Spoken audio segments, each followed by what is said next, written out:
हाँ देखिए बेटा, 3 प्रॉब्लम सॉल्व कर रहे हैं अपन। 7th 8th और 9th तीनों कैपिलरी एक्शन के ऊपर बेस्ड हैं। जो आपने पढ़ा कि अभी कैपिलरी में ट्यूब राइज हो जाती है, या फोर्स डायनेमिक्स वाला जो मेथड है। ठीक है, तो सबसे पहले मैं 7th प्रॉब्लम ले रहा हूँ।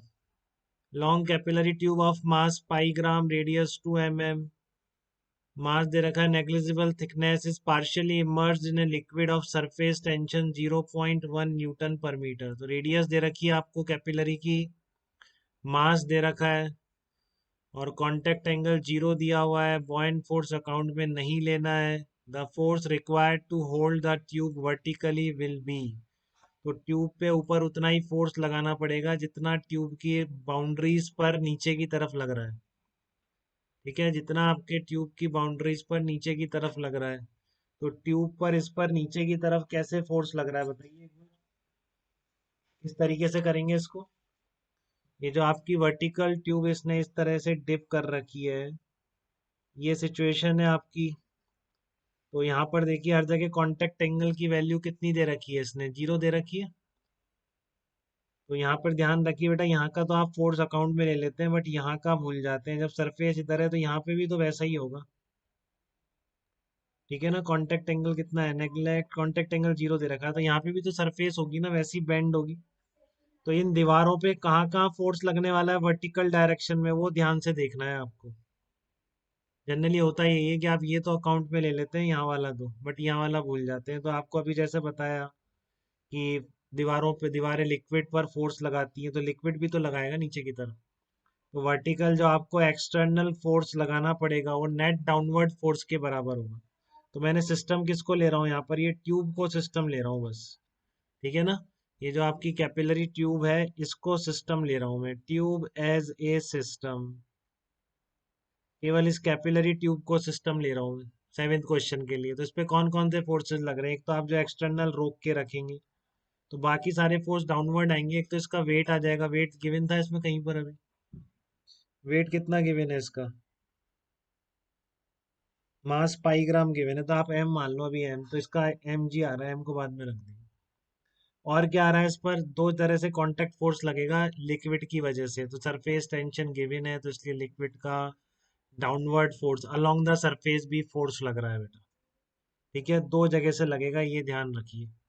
तो वैल्यू कितनी होगी सरफेस टेंशन के फोर्स की, नेट वैल्यू कितनी हो जाएगी, यहाँ से भी लग रहा है और यहाँ से भी लग रहा है, दोनों जगह से सरफेस टेंशन का फोर्स इस कैपिलरी पर डाउनवर्ड डायरेक्शन में लग रहा है।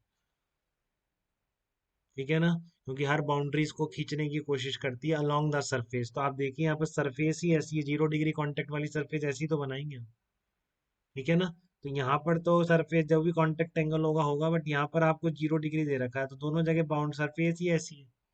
सरफेस फ्लैट थोड़ी नहीं है, सरफेस ही ऐसी हो गई है, कर्व्ड हो गई है इस तरह से। ठीक है ना, कर्व्ड सरफेस हो गई है, तो अपने अलोंग द सरफेस मतलब डाउनवर्ड फोर्स लगा रही है बेटा दोनों जगह। ठीक है, जैसे मैंने आपको अभी बताया था कि उसका अगर इस तरह से कांटेक्ट एंगल होता है तो फोर्स की डायरेक्शन ये आ जाती। ठीक है ना, कांटेक्ट एंगल गिवन होता मान लो थीटा, तो अपन डाउनवर्ड डायरेक्शन का फोर्स तब भी तो ले सकते थे, तब भी कोई दिक्कत थोड़ी नहीं थी अपन को। ठीक है ना, S into 2 pi R into cos theta ले लेते। निकाला था ना अपन ने इसका, ऐसे निकाला था लिक्विड पे। अब लिक्विड भी तो लगा रहा है, वही तो उसी का तो रिएक्शन फोर्स था वो। तो आप लोगों को दिक्कत तो नहीं है वर्टिकल डाउनवर्ड फोर्स लिखने में इस तरह की सिचुएशन में। अब जब थीटा 0 हो गया है तो फोर्स एकदम वर्टिकली आ गया है, कंपोनेंट करने की जरूरत नहीं है। ठीक है ना, इफ थीटा वर नॉट 0 तब भी आप निकाल सकते थे बेटा, ऐसी कोई दिक्कत नहीं थी। अभी आप लिख दो बस, एफ एक्सटर्नल किसके बराबर आ गया।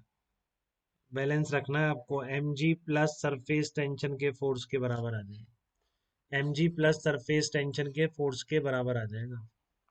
7th क्वेश्चन करने, 7th 8th 9th 3 करने हैं।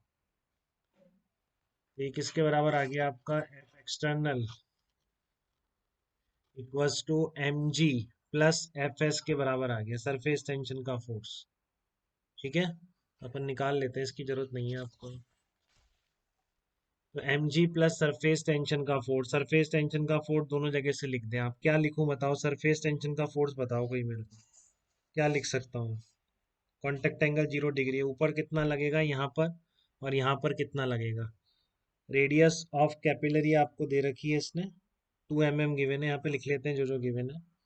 रेडियस आपको 2 mm गिवन है इसने, और आपको कैपिलरी की सरफेस, वाटर की सरफेस टेंशन है जो भी लिक्विड है 0.1 न्यूटन पर मीटर दे रखी है, और मास ऑफ द कैपिलरी आपका कितना था, पाई ग्राम था।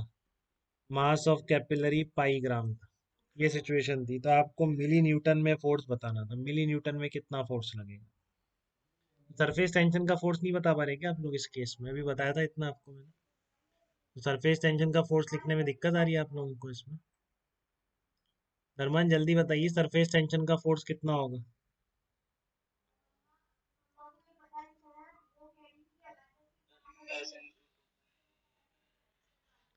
एस इंटू 2 पाई आर का ट्वाइस कर देंगे, दो जगह लगेगा ना बेटा।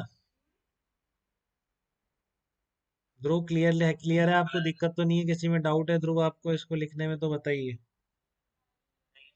M G plus 2s into 2 pi R कितना आ जाएगा? M G plus 4 into S into pi R आ जाएगा। ठीक है, अब आप वैल्यू रख दीजिए इसकी, कितनी कितनी आ रही है देखो।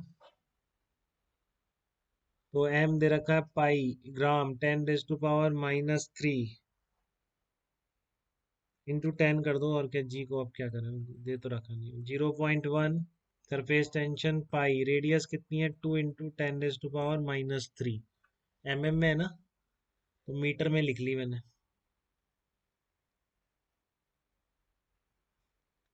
तो कितना आ जाएगा देखो, ये है 10 पाई इंटू 10⁻³ ये कितना हो जाएगा आपका?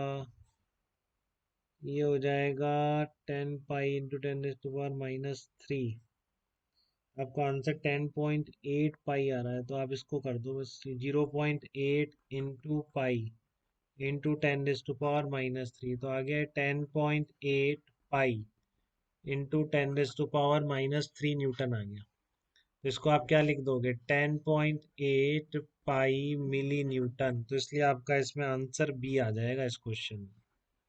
ठीक है, तो इस तरह की वर्टिकल कैपिलरी को कितना फोर्स लगा के होल्ड करना पड़ेगा, ये निकाला था कि किसी ने निकाल लिया था अपने आप पहले ही? बताओ। 10.8 पाई मिली न्यूटन। कोई गलती कर रहा था तो बताओ क्या गलती हो रही थी? अर्णव आप बताइए बेटा, कर लिया था? चलिए, वेरी गुड। हाँ बोलिए बेटा। सर ये आपने एफएस में एमजी प्लस क्यों किया है? एफ एस में एम जी प्लस क्यों किया है सर इसको? FS equals to MG plus 2 sir हाँ।